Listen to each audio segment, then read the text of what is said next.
नमस्कार साथियों, आज के हमारे अध्ययन का शीर्षक है आउटलायर, इनलायर एंड जॉइंट्स। इसे हम संरचनात्मक भूविज्ञान पेपर के अंतर्गत अध्ययन करते हैं। आउटलायर क्या होते हैं ये देखते हैं हम। यह स्ट्रक्चर्स है ड्यू टू डिन्यूडेशन प्रक्रिया के द्वारा निर्मित स्ट्रक्चर्स में आते हैं। इसमें हम आउटक्रॉप देखते हैं। And outcrop is the area where the bedrock is exposed on the ground surface. जो बेडरॉक ग्राउंड सरफेस पे एक्सपोज्ड है, जो हमें दिखाई देता है आंखों से, वो आउटक्रॉप है किसी सेक्शन का। इसी प्रकार आउटलायर एंड इनलाइन क्या है? एन आउटलायर इज ए पेच of younger rocks surrounded by older rocks on all side. एक पेच है यंगर रॉक्स का जिसके चारों ओर ओल्डर रॉक्स पाई जाती है। It is formed when a part of a bed or a series of beds gets separated from the main mass by erosion. इसी प्रकार an inlier may be defined as a patch of older strata. Inlier में older strata पाया जाता है which is surrounded by younger strata, और जिसके चारों तरफ younger strata पाया जाता है।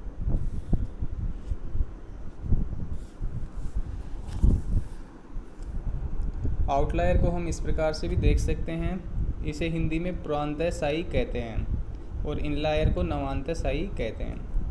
पुरांतःसायी क्या होता है? चारों ओर से प्राचीन शिलाओं से घिरे हुए नए शैल समूह को पुरांतःसायी अर्थात आउटलायर कहा जाता है। इनका निर्माण प्रायः अपर्दन जनित पर्वतों के शीर्षों पर अभिनति की द्रोणिका में या रिफ्ट घाटी में होता है। झारिया कोल क्षेत्र भी एक पुरांतःसायी कहा जाता है क्योंकि इसके चारों ओर प्राचीन कायांतरित चट्टानें पाई जाती है। झारिया कोलफील्ड ये इसका एग्जाम्पल है आउटलायर या पुरांतःसायी का। इसी प्रकार नवांतःसायी में क्या होता है? चारों ओर नवीन शिलाओं से घिरे हुए पुराने शिला समूह को नवांतःसायी कहते हैं, यानी चारों ओर नवीन शिलाएं पाई जाती है इसमें, इसे नवांतःसायी कहते हैं। इसका निर्माण प्राय नदी घाटी के तल पर किसी गुंबद के शीर्ष अपर्दनों से या किसी उठे हुए शिलाखंड के भाग में होता है। झारिया कोल क्षेत्र के पश्चिमी भाग में वाघमारा में प्राचीन कायांतरित शिला बारंबार बराबर शिलाओं से घिरी है, इसे नवांतःसायी कहा जाता है। इसी प्रकार विभिन्न संरचनाओं में एक साल डोम भी पाया जाता है। इनका आर्थिक महत्व होता है, जिसे हम लवण गुंबद कहते हैं साधारणतया। लवण गुंबद क्या होता है? यह बड़े महत्व की संरचना है। इसके क्रोड में लवण होता है तथा अगल बगल में अवसादी चट्टानें पाई जाती हैं। अधिकांश में यह लवण का गुंबद घुस जाता है। यह अनेक स्थानों में पाया जाता है, जैसे कि टेक्सास, लुसियाना, कोलोरेडो इत्यादि। लवण गुंबद का आकार तथा रूप। ये लवण गुंबद कई आकार में पाए जाते हैं। इनमें ऊपर के सेल पतले होते हैं, यह गोल होता है तथा इसका व्यास 1 किलोमीटर से 3 किलोमीटर तक पाया जाता है। इसकी संरचना में लवण हैलाइट अनिवार्य रूप से होता है। इसके ऊपर कोई जलीय या मृदीय अवसादी सेल होती है। कभी कभी इसके ऊपर ही एक गंधक का गुंबद भी पाया जाता है। कुछ गुंबद ऊपरी शाही संस्तरों को भेद कर ऊपर आते हैं, जिन्हें संस्तरवेदी गुंबद कहा जाता है, तथा कुछ ऐसे होते हैं जिनके चारों ओर शिलाएं केवल मुड़ जाती है। ऐसों को अनुसंस्तरीय गुंबद कहा जाता है। इनकी गहराई भी अलग अलग होती है। कोई 1600 मीटर गहरा पाया जाता है तो कोई छिछला। आर्थिक महत्व।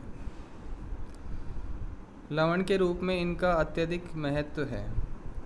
कभी कभी ऐसे क्षेत्रों में तेल भी ऐसी संरचनाओं के अंदर छिपा रहता है। साल डोम में अंदर तेल भी एंट्रेप्ड होता है, ऑयल पाया जाता है, ऑयल फॉर्मेशंस होती हैं। अतिशय मात्रा में इनमें गंधक भी पाया जाता है। इसके अतिरिक्त जिप्सम, एनहाइड्राइड, पोटास भी इनमें पाया जाता है। अब इसके बाद हम देखेंगे जॉइंट्स यानी संधि। संधि क्या होती है? When rock masses are subjected to tensional or compressional forces, regular or irregular fractures developed in them. इसे हम joints कहते हैं. Such fractures along which there has no relative displacement are called joints. यहाँ relative displacement नहीं पाया जाता और जबकि folds में relative displacement पाया जाता है. इसे हम इस प्रकार से देख सकते हैं. Joints occur in almost every type of rock. They may be vertical, inclined or even horizontal. सेलों में सपाट सतह के संबंध को संधि कहते हैं. इससे सेलों के बीच की विभाजन सतह भी कहा जाता है. प्राय अधिकांश सतह सपाट होती है परंतु कुछ खुरदरी भी होती है. संधि तल पर संचलन नहीं होता है. गति संचलन होने पर संधि भ्रंश में परिणित हो जाएगी अर्थात वो भ्रंश बन जाएगा अगर इसमें संचलन होगा तो. कुछ संधियाँ उदग्र होती है, कुछ क्षैतिज तथा कुछ किसी कोण पर झुकी हुई होती है. शिला संस्तरों की भांति इनका भी नति तथा नतिलंब नापा जाता है. मानचित्र पर इनको दर्शाने के लिए चिन्ह बनाए जाते हैं. इनमें विभिन्न भिन्नताएं पाई जाती है. कुछ छोटे होते हैं तथा कुछ अतिशय विशाल. ये अकेले नहीं पाए जाते परंतु दो संधियों के बीच में अंतर होता है. इनका वर्गीकरण रेखिक रचना तथा उत्पत्ति के आधार पर किया गया है. Commonly rock contains a large number of joints which lie parallel to one another. These parallel joints together form a joint set. Very often two or more sets of joints occur in rocks which break them into large nearly rectangular blocks. Two or more sets together constitute a joint system. दो और दो से ज़्यादा joint के set मिलकर joint system का निर्माण करते हैं. Since joints have well-defined fracture surface, their position in space is recorded in terms of dip and strike. यानी इनकी dip and strike भी मापी जा सकती है. The dip and strike of joints are measured in the same way as that of sedimentary strata. अब इसका वर्गीकरण देखेंगे. Classification of joints. तो ये विभिन्न प्रकार से किया गया है. ज्यामितीय वर्गीकरण में क्या है? संधि की नति तथा नतिलंब और जिन संस्तरों में विकसित हैं उनके नति तथा नतिलंब के संबंध के आधार पर उनको तीन मुख्य वर्गों में बांटा गया है. नतिलंबी संधि. पहला, यह संधि तल का नतिलंब अवसादी सेल के संस्तर कायांतरित सेल के शिष्टाब्दता सिस्टोसिटी या नाइसिक संरचना के समानांतर हो तो ऐसी संधि को नतिलंब संधि कहते हैं. दूसरा है अनुनति संधि. यदि संधि तल का नतिलंब संस्तर अथवा शिष्टाब्दता एवं नाइसी संरचना की नति के समानांतर हो तो संधि को अनुनति संधि कहते हैं. इसके पश्चात तीसरा हम देखते हैं तिर्यक संधि. यदि संधि तल का नतिलंब संस्तरों के नति या नतिलंब का अनुसरण न करे वरन इन दोनों दिशाओं के बीच में हो तो उसे तिर्यक या विकर्णी संधि भी कहते हैं. यदि इस प्रकार की विभिन्न संधियाँ एक दिशा में हो तो उसे संधि समुच्चय कहते हैं. दो या दो से अधिक संधि समुच्चय मिलकर संधि समूह का निर्माण करते हैं. Classification first is depending on mode of formation. The joints are classified into two groups. Tension joints first, shear joints second. Tension joints क्या होता है? Tension joints are those which are formed as a result of tensional forces. These joints are relatively open and have rough and irregular surfaces. The columnar joints in lava flows and longitudinal joints in anticlines that run parallel to fold axis are the good example of tension joints.